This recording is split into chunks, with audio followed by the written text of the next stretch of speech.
With spooky season coming to an end, today we're going to continue my top 10 scariest monsters in Dungeons and Dragons. So let's get going. Hi everybody, welcome to Game On, a show all about tabletop gaming, from RPGs to board games and everything in between. My name is Justin, and today we are going to be discussing my top 6 through 2 scariest D&D monsters, in my opinion. So this year for Halloween spooky season, we've decided that I'm just going to do my top 10 scariest monsters in D&D. I've already done 10 through 7, which you can see up here in a playlist.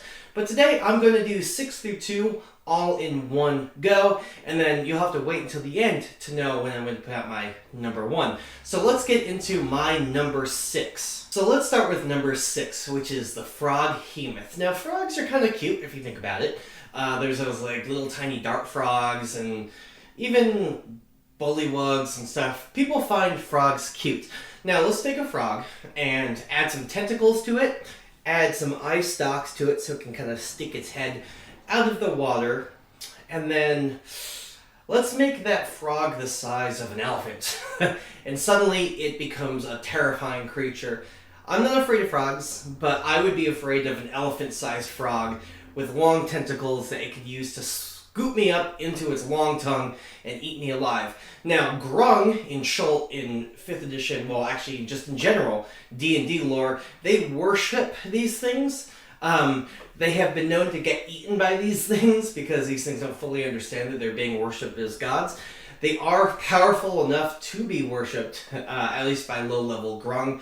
They are creepy creatures, and that's why it lands on number 6 on my countdown. Number 5 is kind of the low-tier cousin to the worms on Arrakis, or Dune, in the Dune series. And that is the Remorhaz, or Remorhaz, however you want to say it.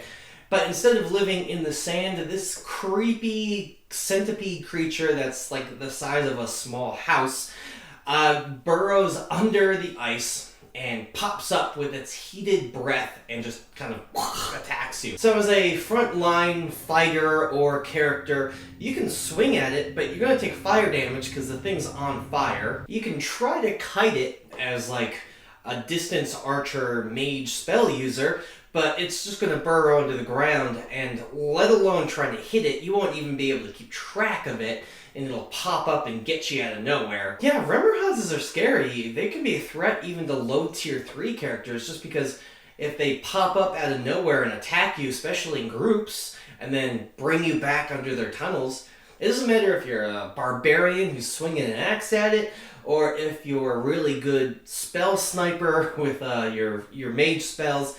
This thing is going to pop up from underground, pull you in, or if you try to even fight it, you're going to get burned alive.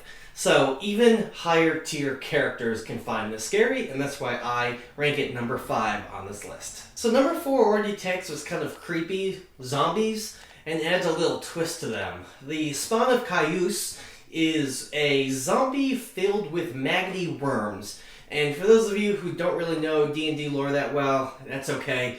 Kyuss is just a spawn of a demon who was basically reborn into the maggot and worm body the size of maybe the Empire State Building or a giant skyscraper in your city.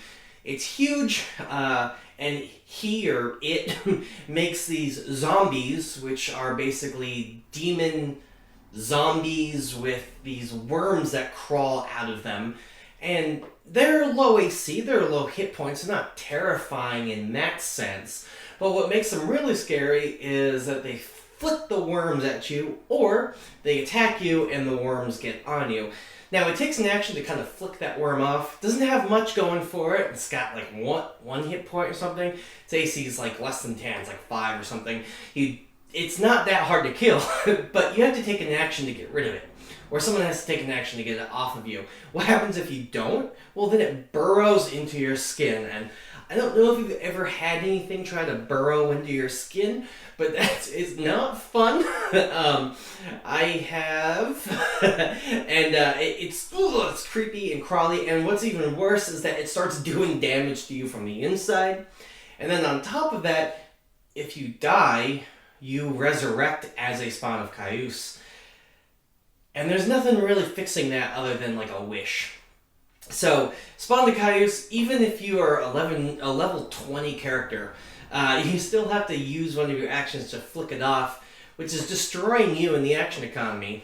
And because of that, some people are going to think less of it, not really care so much about it, and then suddenly when they realize that they're being eaten from the inside out, it doesn't matter if you're a level 20 mage, it's still going to do a lot of damage and freak you out. So that's why I'm landing it here on this list. So this lands us at number 3, which is a group of enemies called the Star Spawn, which some of them are also made out of these weird wormy creatures that we don't really know where they come from. They're not the Spawn of Kyuss, but they're almost eldritch horror kind of things where they come from far away, they're made out of things, they want things that we can't really comprehend.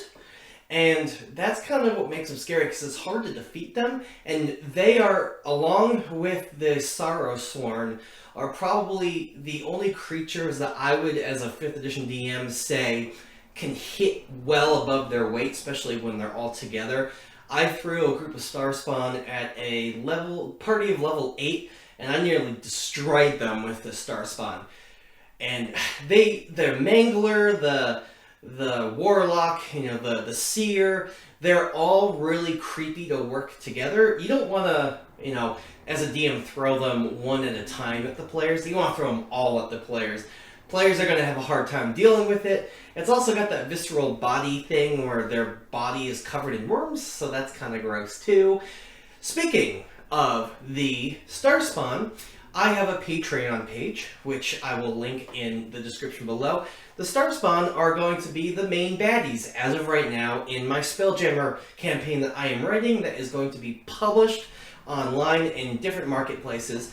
If you want to help with writing and playtesting and getting the module for free, join the Patreon. Not only that, but if you're part of the Patreon, you also get to be in my Call of Cthulhu campaign, The Dark Streets of Arkham, where you get to be in 1920s Arkham and try to investigate some of the otherworldly doings that's going on in there. And speaking of Lovecraft, we're going to actually go on to number 2 on my list, which is a very heavily Lovecraftian-inspired creature, and that is the cosmic horror. I mean, come on. I mean, why wouldn't that be a Lovecraft thing? And that is definitely number 2 on my list. It's basically a world eater. It's a world ender. It's gargantuan, so it can be anywhere from the size of the house that I'm in now to the size of a moon to as big as you want to make it. These things kind of just look at a star, fly towards it, and go to sleep as it drifts for millions of eons in space.